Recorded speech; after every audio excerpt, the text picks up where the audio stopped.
बिस्मिल्लाहिर्रहमानिर्रहीम। एक breaking news के साथ बेनकाम न्यूज पर मैं हूं अदील मिर्जा और तमाम बहन भाइयों को सलाम पेश करता हूं। खबर है भारत से, जहां पे दो खवातीन ने अपने शोहरों के सलूक से तंग आकर आपस में शादी कर ली है। जी हाँ, दो खवातीन ऐसी हैं जो कि शादीशुदा थी, लेकिन उनके शोहर उनके साथ नारवा सलूक करते थे और बिल आखिर उन्होंने अपने घर को खुदाफिज कहना मुनासिब समझा, अपने शोहरों को छोड़ा और एक मंदिर पे पहुंच गई।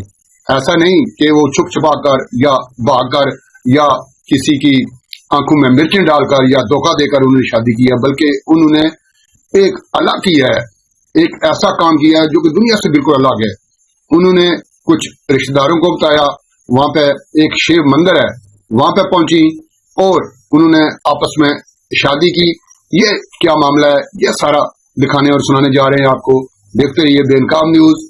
जिन दोस्तों ने हमारा चैनल सब्सक्राइब कर लिया उनके तो हम बेहद मशहूर हैं, और जिन्होंने अभी तक नहीं किया उनसे गुजारिश है कि वो अभी सब्सक्राइब करके शुक्रिया का मौका जरूर दें।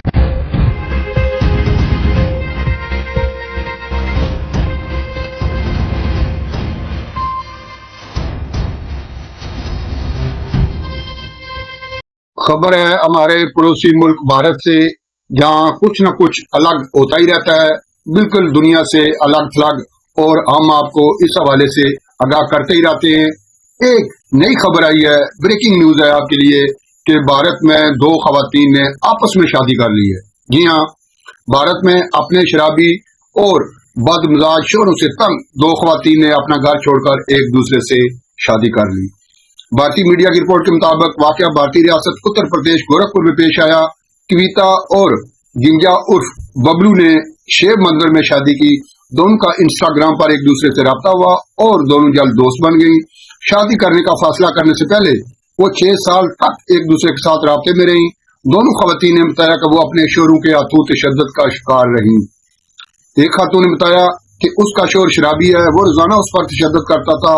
उसके 4 बच्चे हैं और उसने मुतअद्दिद बार तशद्दुद करने के बाद अपने वालिदैन के घर वापस जाने का फैसला किया।